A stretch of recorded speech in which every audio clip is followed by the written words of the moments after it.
দর্শক সমাজের রন্ধ্রে রন্ধ্রে ছড়িয়ে ছিটিয়ে আছে নানা অভিযোগ, আছে অনিয়ম, অপরাধ আর দুর্নীতিও, যার ভয়াল থাবায় আক্রান্ত আপনি, আমি এবং সমাজের অনেকেই, যাদের মুখোশ উন্মোচন করতেই চ্যানেল এসের ক্ষুদ্র প্রয়াস সাদা কালো।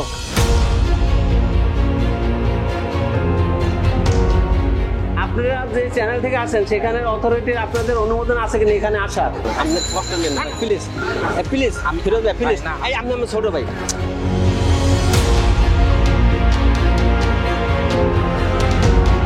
দর্শক, আমাদের অনুসন্ধানী দল খতিয়ে দেখতে চায় অভিযোগগুলো, জানাতে চায় নেপথ্যের ঘটনা, বলতে চায় সাদাকে সাদা আর কালোকে কালো।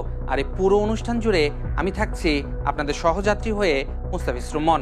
আমাদের আজকের অনুসন্ধান স্বাস্থ্যসেবা নিয়ে অবৈধ ক্লিনিকগুলোতে কি চলছে।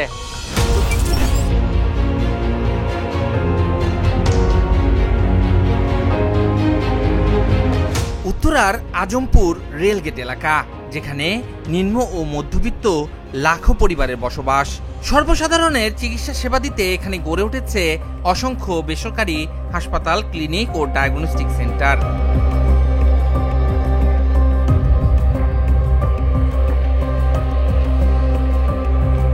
আজমপুর রেলগেট পার হয়ে স্থানীয় ফরিদউদ্দিন টাওয়ারে অবস্থিত রোকেয়া ক্লিনিক।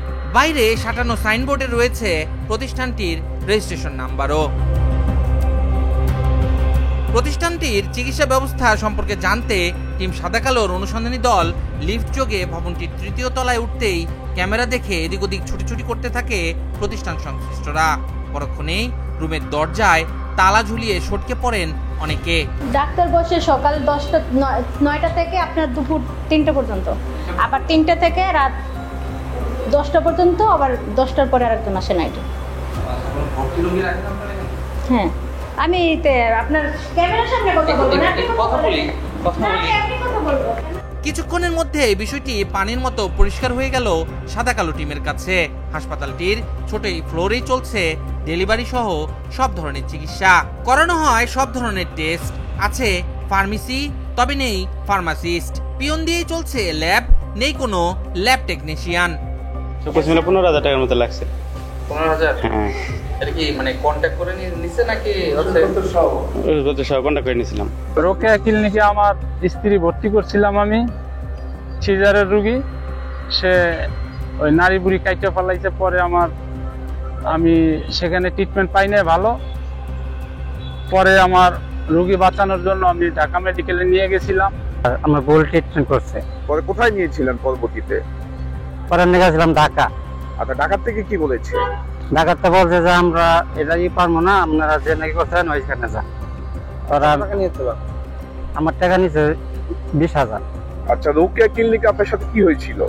আমার বাচ্চারা নিয়ে গেছিলাম, নিয়ে যাওয়ার পরে তাদেরকে চিকিৎসা করতে দিচ্ছি। যাওয়ার পরে কি চিকিৎসা করলো ওইনা তো আর ভালো হইলই না। পরে নিয়ে গেলাম ঢাকা মেডিকেল, ওইনা কয় কি এটা ভুল চিকিৎসা। রোকেয়া একটা রোগী নিয়েছিলাম ঠান্ডাতে, খেলা গাই 12,000 টাকা চাইছে। পরে চিকিৎসা ঠিক হয় নাই, নিয়ে গেছে বাংলাদেশ মেডিকেল, পরে না চিকিৎসা করা হয়েছে। অর্থাৎ ভুল ট্রিটমেন্ট করেছিল? ভুল ট্রিটমেন্ট করেছে। যে রোকেয়া ক্লিনিকে ট্রিটমেন্ট নিছিলেন মনে হয় কিছুদিন আগে, বাচ্চা হয়েছিল এরকম? হ্যাঁ, এটা আল্লাহর উপরে মনে করেন ছাইরা দিছে, আল্লাহ পাক রাখে নাই, কি করার আছে। এখন আমার যতটুকু সাধ্য কুলাইছে আমি চিকিৎসার জন্য টাকা পয়সা সব দিছি, করছে হেরা। এখন সেটা তো আর আমি বলতে পারি না, সেটা উপর আল্লাহ জানে। এখন এই বিষয়টা নিয়ে আমি চাই না আর কোনো বেশি বার্গেনিং করতে, কথা বলতে।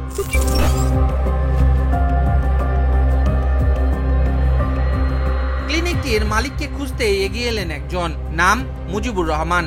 তার দাবি ক্লিনিক নিবন্ধন থেকে শুরু করে সকল বৈধ অনুমোদন আছে তাদের কাছে।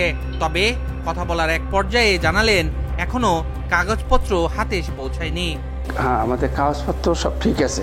এই হালনাগাদ এই বছরে যেটা আমি 1 বছর জুলাই থেকে পরবর্তী জুন পর্যন্ত হলো আমাদের মেয়াদ থাকে। তখন এবছরটা জুনে শেষ হয়েছে, জুলাইতে আবার আমরা অ্যাপ্লিকেশন করিয়া অনলাইন অ্যাপ্লিকেশন করিয়া ফিটি যা কিছু জমা দেওয়ার দরকার দিয়ে দিছি। এখন এই কর্মচারী বন্ধ ছিল, এই কাজ ঠিক মতো হয় না, এখন মতো হাতে পাই নাই। ওটা ওটা সব আছে, সব আছে। এখন ওইটা এবছরটা তো পাইলেই আমরা আপডেট করে আপডেটটা লাগাইতে পারবো। ব্যাড সার্টিফিকেট লাগানো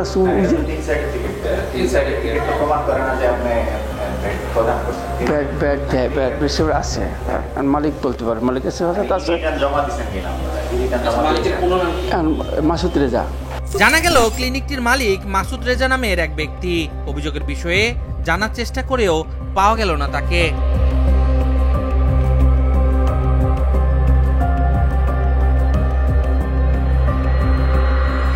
এরই মধ্যে সেই মাসুদ রেজার বিরুদ্ধে আরো বেশ কয়েকটি অভিযোগ এসেছে টিম সাদা কালোর হাতে। বৈষম্য বিরোধী নিরীহ ছাত্র জনতার ওপর হামলাকারীদের নেতৃত্ব দিয়েছেন এই মাসুদ, যার শাস্তির দাবিতে দেয়ালে দেয়ালে টাঙানো হয়েছিল পোস্টারও।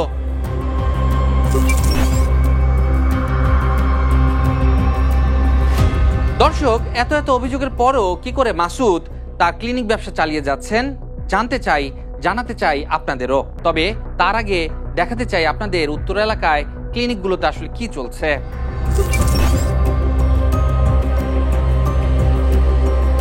আজমপুর এলাকার সেই মাসুদের রোকেয়া ক্লিনিক থেকে বের হয়ে কিছু দূর যেতেই চোখে পড়ল আরও একটি ক্লিনিক, যার নাম ফাতেমা মেমোরিয়াল হাসপাতাল অ্যান্ড ডায়াগনস্টিক সেন্টার।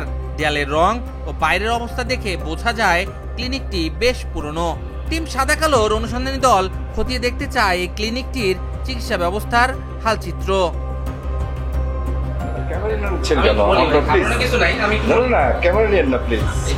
আমি বলি ক্যামেরা দরকার নাই, আমরা কথা বলছি, জাস্ট ক্যামেরা দরকার নাই। প্রতিষ্ঠানটির ভেতরে প্রবেশ করতেই চটে গেলেন সংশ্লিষ্টরা। কাগজপত্র নিবন্ধন ঠিক আছে কিনা জানতে চাইলে মালিক নিজেই পরিচয় দেন সাংবাদিক হিসেবে। আমার প্রেসের কাজ আছে। এটা কি কাজ, কি কি হিসেবে আছেন? দৈনিক আলোর জগৎ। আচ্ছা, ফারুক তালুকদার চেনেন? না, চিনি না। আলোর জগতের চিনি না। এটা হচ্ছে, আমি বলি, এটা অ্যাক্রিডিটেশন কার্ড ভাই। হ্যাঁ, আমি এক সময় সাব এডিটর ছিলাম। আপনি কে? আমি এটার মালিক। আমার নাম ফজলুল। আপনারা যে চ্যানেল থেকে আসেন সেখানের অথরিটির আপনাদের অনুমোদন আছে কিনা এখানে আসার? সাপে নেউলে মাসুতো ভাই, তাই চ্যানেল এসের টিম সাদা কালো খতিয়ে দেখতে চায় কত বড় সাংবাদিক তিনি। প্রথমে চটে গেলেও পরে কথোপকথনে কিছুটা নমনীয় হয় সে। তবে ক্যামেরায় কোনো প্রকার বক্তব্য দিতে রাজি নন তিনি। কথা বলতে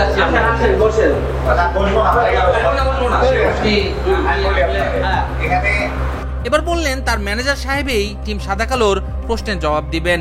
প্রতিষ্ঠান চালানোর জন্য যে সকল কাগজপত্র প্রয়োজন আছে, হ্যাঁ, আমরা সেগুলো নিয়ে আমরা কাজ করি এবং সেগুলোর মানে সম্পূর্ণ পেপারস মেইনটেইন করে পরে প্রতিষ্ঠানকে নিয়োগ চালাচ্ছি। হ্যাঁ, আমাদের জাস্ট এখানে আপনার ব্লাড টেস্টের যেগুলো প্রয়োজন হয়, ঠিক আছে, সেক্ষেত্রে সেই টেস্টগুলো আমরা করে থাকি এখানে। ডায়াগনস্টিক লেভেলে যে টেস্টগুলো সাধারণত হয়, হ্যাঁ, আর টেস্টের পাশাপাশি ধরেন কোনো মানে সিজারিয়ান পেশেন্ট বা নর্মাল ডেলিভারি পেশেন্ট আসে, হ্যাঁ, সেগুলো করি এবং তারপরে এবং প্রাথমিক পর্যায়ে তাদের চিকিৎসা দেওয়ার পরে যদি আমরা মনে করি যে এখানে সেই পেশেন্টগুলো হচ্ছে দেখা যাচ্ছে যে হয়তো এখানে আমাদের সম্পর্ক হচ্ছে না, সঙ্গে সঙ্গে হয়তো আমরা অন্য জায়গায় ঢাকার মেডিকেল বা চিকিৎসা রেফার করে দিই। ক্লিনিকটির ভেতরের অবস্থা দেখতে চাইলে আবারও জড়িয়ে পড়েন বাকবিতণ্ডায়। এক পর্যায়ে টিম সাদা কালোকে বাইরে ডেকে নিয়ে ম্যানেজের চেষ্টা করেন তিনি।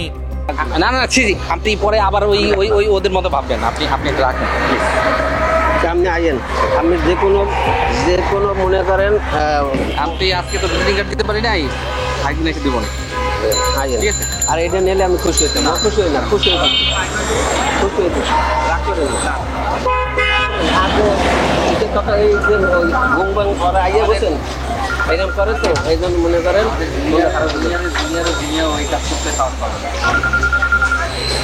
আমি আমাদের টিম আরেক জায়গায় কাজ করছে, তো আমি জাস্ট ওদের দেখা সামনে এই যে আমি লাঞ্চ করার জন্য আপনি কষ্ট নেন না, প্লিজ প্লিজ, আমি ফিরোজ ভাই প্লিজ। এই আপনি আমার ছোট ভাই, আপনি আমার ছোট ভাই, আর কোনো কথা নেই। আমি শোনেন, আপনি আমার ছোট ভাই, আমি আসতে, আপনি আমার ছোট ভাই।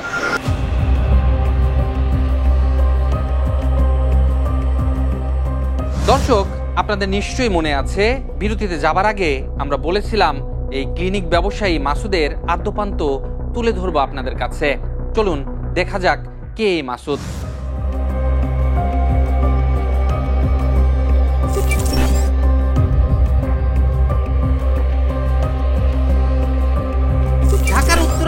দেয়ালে দেয়ালে ক্লিনিক ব্যবসায়ী মাসুদের বিচারের দাবিতে পোস্টার টানানো থাকলেও সেই মাসুদের গ্রামের বাড়ি ঝালকাঠির ৫ নং বড় ইউনিয়নে। সাদা কালোর অনুসন্ধান দলের যাত্রা এবার সেই মাসুদের গ্রামের বাড়ি। তবে তাকে খুঁজে পাওয়া গেল না, পাওয়া গেল তার বড় ভাইকে। হ্যাঁ, আমি মাসুদের বড় ভাই। আমরা দুই ভাই একই ইতিহাস আছি, একই ঘরে থাকি। ও ঢাকায় থাকে, ওখানে ক্লিনিকে ব্যবসা করে, মাঝে মাঝে বাড়িতে আসে কোনো জরুরি কাজের জন্য বা ঈদে কোরবানি দিচ্ছে। মাসুদ বড়ইয়া ইউনিয়নের আওয়ামী লীগের সাংগঠনিক সম্পাদক। ক্লিনিক ব্যবসা করে বেশ কয়েকবার গ্রামে মেম্বার নির্বাচনও করেন এই মাসুদ। শুধু ক্লিনিক ব্যবসায়ী নয়, তার আছে রোগী টানার জন্য অ্যাম্বুলেন্স ব্যবসাও। মাসুদের সাক্ষাৎ পেতে সাদা কালো টিমের চেষ্টা অব্যাহত। জানা যায় আওয়ামী লীগ সরকারের পতনের পর থেকেই পলাতক রয়েছে মাসুদ। তবে মুঠোফোনে সাদা কালো টিমের কাছে সকল অভিযোগ অস্বীকার করেন তিনি। আমাদের এখানে কোনো ডাক্তারই নেই, আমাদের এখানে শুধু গাইনির পেশেন্ট দেখে, গাইনির পেশেন্ট সবাই গাইনিরই। আচ্ছা, সবাই গাইনি ডাক্তার? আর একজন হলো পুরুষ, উনি দেখে হলো বাচ্চা, দুইজন। একজন হলো ডাক্তার নিয়াজউদ্দিন, ডাক্তার আসাদুজ্জামান রাতুল। ওনারা দেখে, একজন বাচ্চা দেখে, আর একজন ওই যে ডায়াবেটিসের টুকে আসছে যে একটা দেখে। আর হলো আমাদের এখানে আমাদের মূল ক্লিনিকই হচ্ছে গাইনি, অন্য কোনো সেকশনে ঢুকে এখানে আসে না, চিকিৎসা হয় না। আপনার এখানে ল্যাব টেকনিশিয়ান কে? আমার এখানে ল্যাব টেকনিশিয়ান আছে একজন। তার নাম কি বলেন? সাগর। ওনার কাছে পেপার সব আপ টু ডেট? ওনার আমার এখানে ল্যাব নাই, আমরা কালেকশন করি, আমরা থাইরোকেয়ারে রিপোর্ট করি। এই যে নাই, আপনি কিছুক্ষণ আগেই বললেন যে ল্যাব এখানে রয়েছে। ল্যাব আছে কি আছে সেটা আপনি দেখতেই পারেন, ল্যাব তো নাই। আমার এখানে কালেকশন আর শুরু, সব পেপারগুলো রেডি করার পরে আমরা যখন স্বাস্থ্য অধিদপ্তরে অ্যাপ্লিকেশন করি, এই বর্জ্য লাইসেন্স যদি আমাদের না দেয়, তা ওই পেপারও যদি আমরা স্বাস্থ্য অধিদপ্তরে না দেখাইতে পারি, তাহলে আমাদের লাইসেন্স দেয় না। শুধু গণহত্যা না, আমি যদি কোনো দলের সাথে একটু সম্পৃক্ত ডাকায় থাকি, আপনি আমার রিপোর্ট দিয়ে। যদি গণহত্যা তো দূরের কথা, আমি শয়ে ছাত্রদের আমি চিকিৎসা করছি ফ্রি। আপনার আন্দোলন তো দূরের কথা, কোনো দলের সাথেও সম্পৃক্ত না। সুতরাং শোনেন ভাই, ব্যবসা করি, অনেকে অনেক ধরনের আমাকে ক্ষতি করতে পারে, কিন্তু আল্লাহ যদি সহায় থাকে, কারো ক্ষতি কেউ করতে পারবে না ভাইজান। শুধু রাজধানীতে নয়, অবৈধ এই ক্লিনিক ব্যবসায়ীদের দৌরাত্ম্য ছড়িয়েছে জেলা পর্যায়েও। প্রতিদিন এই ভুল চিকিৎসার কারণে মারা যাচ্ছে অনেক রোগী। দর্শক, গাজীপুরের একটি ক্লিনিক ভাঙচুর করে রোগীর পরিবার। আসলে কেন, আমরা খতিয়ে দেখতে চাই।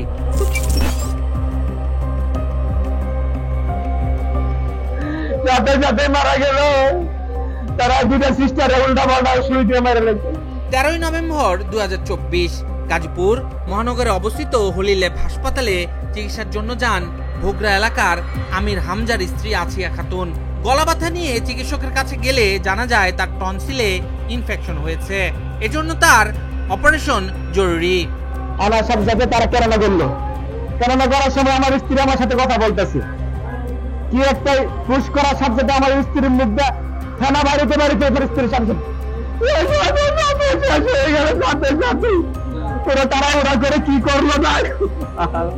রোগীর পরিবারের দাবি, আসিয়াকে ভর্তি করার আধা ঘন্টা পর কর্তব্যরত চিকিৎসক মোস্তফা কামালের নির্দেশে রোগীকে পরপর 2টি ইনজেকশন পুশ করা হয়, যার কিছুক্ষণ পরই রোগী অচেতন হয়ে পড়েন এবং খিঁচুনি দিতে থাকেন।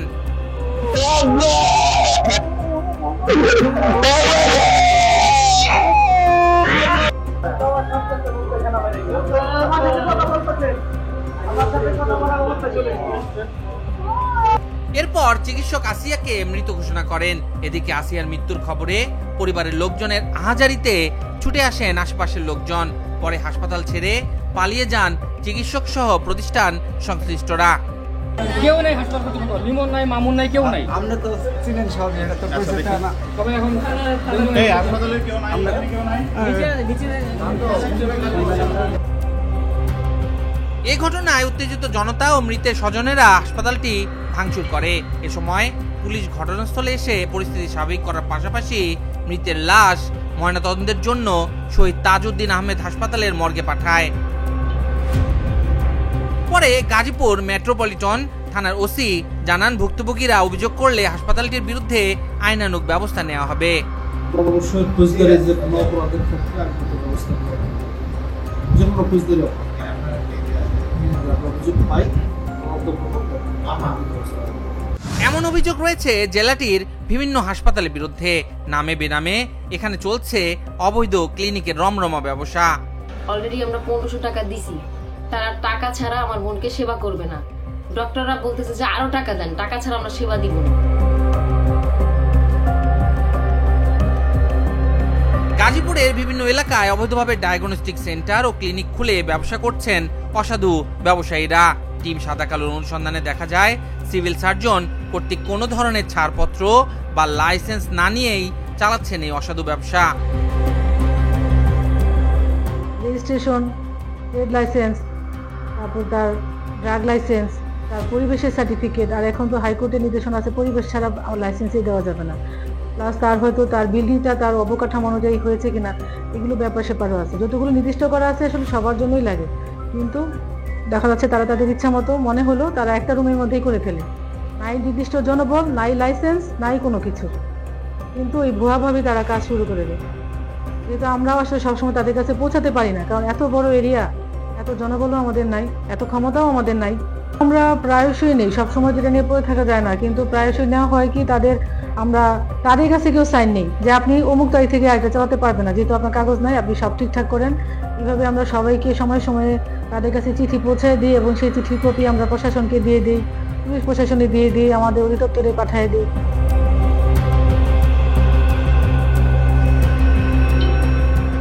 কিন্তু সংশ্লিষ্ট কর্তৃপক্ষের চোখের সামনে কিভাবে যত্রতত্র গড়ে উঠেছে এ সমস্ত নাম সর্বস্ব ক্লিনিক, ডায়াগনস্টিক সেন্টার ও হাসপাতাল, জবাবে স্বাস্থ্য অধিদপ্তরের উপপরিচালক।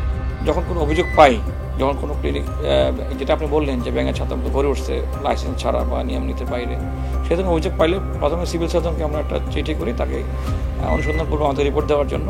পরবর্তীতে আমরা নিজেরাও ভিজিট করি এবং সেটা আইনানুগ যে ব্যবস্থা এটা বন্ধ করা সহ যাবতীয় ব্যবস্থা আমরা নিয়ে থাকি। আমরা যখন অনলাইনে ক্লিক করলে সব তথ্য চলে আসে, তাতে লাইসেন্স নেওয়া আছে নাকি নাই, এবং কোড নাম্বার ছাড়া তো কোনো লাইসেন্স চালু হয় না। হসপিটালও কোড নাম্বার ছাড়া চলতে পারে না। আমাদের এটা হসপিটাল সার্ভিস ম্যানেজমেন্ট বা HSM কোড থাকে, সেটা তো ওই সংশ্লিষ্ট যে এলাকার কর্তৃপক্ষ, সিভিল সার্জন বা উপজেলা স্বাস্থ্য কর্মকর্তা, উনি ভিজিট করে, রুটিন ভিজিট করার নিয়ম আছে এবং উনি ভিজিট করে সেই তথ্য আমাদেরকে দিলে আমরা ব্যবস্থা নিই। দর্শক, স্বাস্থ্যসেবা নিয়ে মাসুদ সহ অন্যান্য অসাধু ক্লিনিক ব্যবসায়ীদের দৌরাত্ম্য কমাতে এখন থেকে মাঠে থাকতে চায় চ্যানেল এসের সাদা কালো টিম। ভুল চিকিৎসা কিংবা চিকিৎসকদের অবহেলা, যেটাই বলি না কেন, এই আসিয়ার মতো রোগী মারা যাচ্ছে প্রতিনিয়ত, আর এসব উপেক্ষা করেই চলছে দিনকে দিন ক্লিনিক ব্যবসা। দর্শক, সাদা কালো আপনাদের অনুষ্ঠান, আমাদের এই অনুষ্ঠান নির্দিষ্ট কোনো ব্যক্তি, গোষ্ঠী, সমাজ কিংবা সরকারকে ছোট করে দেখাতে নয়, বরং সংশ্লিষ্টদের সজাগ দৃষ্টি যাতে পড়ে সেই প্রয়াস। দর্শক, দেখা হবে আগামী পর্বে নতুন কোনো অনুসন্ধান নিয়ে। ততক্ষণ পর্যন্ত ভালো থাকুন, সুস্থ থাকুন। আল্লাহ হাফেজ।